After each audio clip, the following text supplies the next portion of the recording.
पढ़ रहा है, स्कूल में बच्चे पढ़ रहे होते हैं ना, तो पढ़ते पढ़ते अचानक कहा जाए छुट्टी, तो सारे बच्चे एकदम खुश हो जाते हैं। अच्छा, आप बच्चों को ये कहें कि अभी फौरन अभी तुम पढ़ाई छोड़ो और जाके अभी फुटबॉल खेलो, तो बच्चे भाग के फुटबॉल खेलना शुरू कर देते हैं। अच्छा, वही बच्चे जो अभी बोर हो रहे थे, जो कुछ करना नहीं चाह रहे थे, तो वो फुटबॉल खेलने क्यों चले गए? हालांकि वो उससे ज्यादा मुशक्कत का काम है। बैठ के पढ़ना बहुत आसान था, भागना दौड़ना तो मट्टी में फिरना तो मुशक्कत का काम है। देखिए, हम उसी चीज को अपने अंदर आने की इजाजत देते हैं जिसके आने में हमें मजा आता है, जिस चीज के करने से हमें लुत्फ आता है। अगर वो मुशक्कत वाली चीज भी हो तो हम उसको करने को तैयार हो जाते हैं। बच्चों के सिलसिले में हमसे बहुत बड़ी गलती हुई है कि हमने पढ़ाई को एक मुशक्कत बनाकर बच्चों पर लाद दिया है। अगर पढ़ाई को भी एक इंजॉयमेंट के तौर पर, एक प्लेजर के तौर पर डाल दिया जाए और लर्निंग एक प्लेजरेबल एक्सपीरियंस के तौर पर अगर हम बच्चों को हम सिखाने की कोशिश करें, तो बच्चे, आप कहते रहेंगे कि मत पढ़ो, वो कहेंगे कि हमने पढ़ना है। अभी पिछले दिनों मैं कल ही बल्कि देख रहा था कि फिनलैंड के अंदर एक कंपटीशन होता है जिसमें आइस कोल्ड वाटर के अंदर स्विमिंग होती है। तो लोग जो है वो इतनी सर्दी में, फिनलैंड के अंदर माइनस टेंपरेचर है, उसमें आइस कोल्ड वाटर, ऊपर बर्फ जमी हुई है, नीचे वो तैर रहे हैं। इतनी ठंड के अंदर उनको क्या मजा आ रहा है? इसलिए वो क्यों एंजॉय कर रहे हैं? इसलिए कि उनके लिए एक प्लेजरेबल एक्टिविटी है। तो हमें जिस चीज में मजा नहीं आ रहा होता और जिस चीज को हम बर्डन समझ रहे होते हैं, हमें अपने आप को रिवाइज करने की जरूरत है, ये देखने के लिए कि ये मेरे लिए प्लेजरेबल है क्यों नहीं। और उसके अंदर एक ये भी है कि हमें काम वही करना चाहिए जो हमारा दिल कहता हो। जिस काम को हम अपने दिल के साथ पसंद करके करते हैं, वो चाहे मुश्किल भी हो, हम उसको करने को तैयार हो जाते हैं। तो बच्चों के सिलसिले में आप इसको ट्राई कीजिए। हमारा अनफॉर्चुनेटली स्कूल का सिस्टम और हमारा एजुकेशन सिस्टम वो इस तरीके से गियर हुआ है कि पेरेंट्स शायद अपनी मर्जी से उसके अंदर कोई बहुत बड़ी तब्दीली ना ला सकें, मगर फिर भी ऐसी स्किल्स मौजूद हैं जिनके जरिए से पढ़ाई को एक प्लेजरेबल एक्टिविटी बनाया जा सकता है।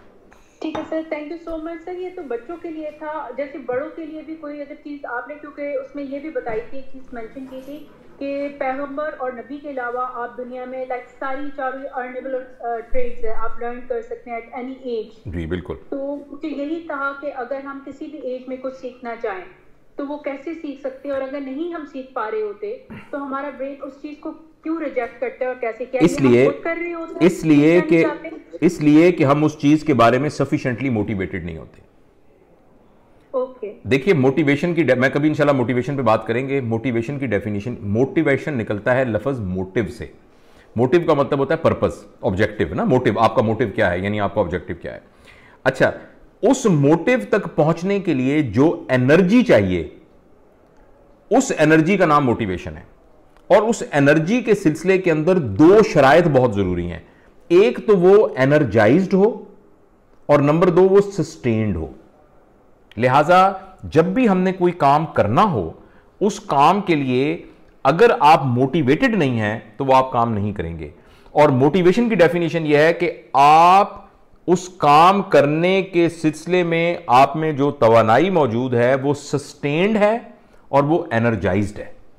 अगर वो एनर्जाइज्ड यानी एक जज्बा मौजूद है, मैंने केटू पर चढ़ना है, मगर केटू पर चढ़ना है हर सूरत, अब ये जो फीलिंग है, और दूसरी इसके साथ है कि ये सस्टेन्ड है। ये नहीं कि अभी शाम तक मेरे अंदर जज्बा था मगर कल को खत्म हो गया तो फिर मैं नहीं चढ़ सकूंगा। लिहाजा आप अभी ट्राई कीजिए राहिला कि जो काम आप करना चाहती हैं ना, आप उसके लिए मोटिवेट होइए। यानी एक फैसला कीजिए कि आज है 17 दिसंबर, जनवरी की फलां तारीख तक मैंने ये स्किल सीखनी है, ऐसी की तैसी मैंने सीखनी है। अब ये वो एक एलिमेंट उसका हो गया जो कि है एनर्जाइज्ड, और दूसरा है सस्टेन्ड। कल भी ये करना है, परसों भी ये करना है। अब आप देखिएगा कि जो आपने टारगेट मुकर्रर किया है उससे बहुत पहले आप वो काम सीख लेंगी। Thank you sir. ओके।